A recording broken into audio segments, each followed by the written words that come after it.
Hi,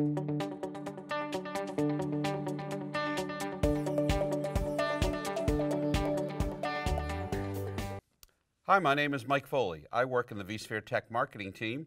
My focus is on vSphere security. Today we're going to talk about our new release, vSphere 6.7 and Virtual TPM. Now, a TPM is a trusted platform module. It is used to store credentials. It is used to do crypto operations. So the question I get all the time is, can we map the virtual TPM, a virtual TPM to the physical TPM? So let's dive into TPMs and how we implemented virtual TPM. So let's start first with your typical server. And in that server, we have a TPM 2.0 module. In a previous video, we showed how ESX uses that TPM 2.0 module to provide measured assurance of a trusted boot of ESX. Now, the TPM 2.0 module is really not designed to have hundreds of virtual machines accessing it.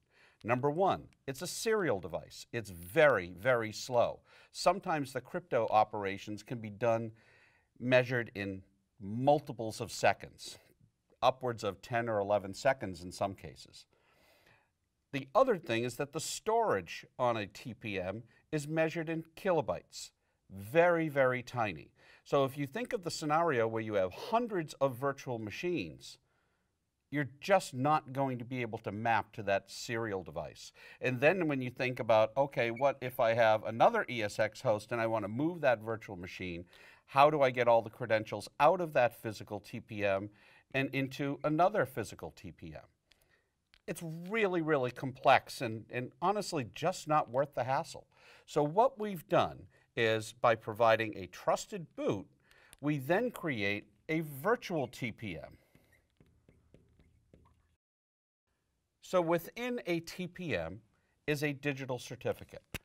Let's put DC. So where does that digital certificate come from and what does it do? Well, when you buy your laptop or your server and it has a TPM chip, the TPM vendor has loaded it with a digital certificate or a series of digital certificates in order to provide a unique identity for that TPM. That way, if I sign something using the key within the TPM, I can validate that it was signed by that particular TPM. So how do we do that with a virtual TPM? Well, when you add a virtual TPM device to a Windows VM, a digital certificate is automatically created by VMCA and provisioned for that virtual TPM. Just like in the hardware scenario, where that digital certificate in that piece of hardware, the TPM chip, doesn't chain back to its originating certificate authority, the same is true here. The digital certificate doesn't have a method to chain back to VMCA or whichever CA has issued that cert. That allows, the digital certificate here is purely used to provide a unique identity to the virtual TPM. Now, the other issue we have, as I mentioned earlier, is storage. So the storage of credentials within the virtual TPM. How do we secure that? In a hardware TPM, that's done using hardware, a hardware vault within the TPM. And as I mentioned, it's measured in kilobytes.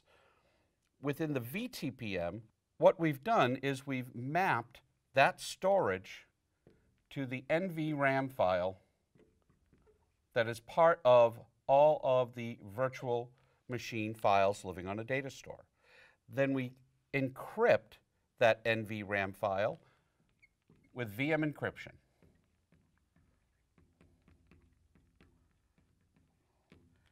So that means in order to support virtual TPM for your virtual machines, you will need to be running VM encryption, which means you will also need to have a third-party key manager.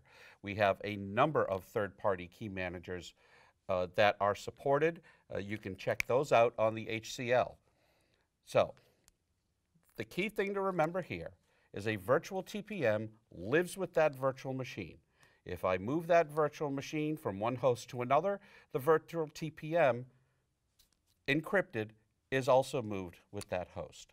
If I remove that virtual machine from a data center and load it up in another data center, that other data center only has to point to the third-party key manager to decrypt that virtual TPM's NVRAM file.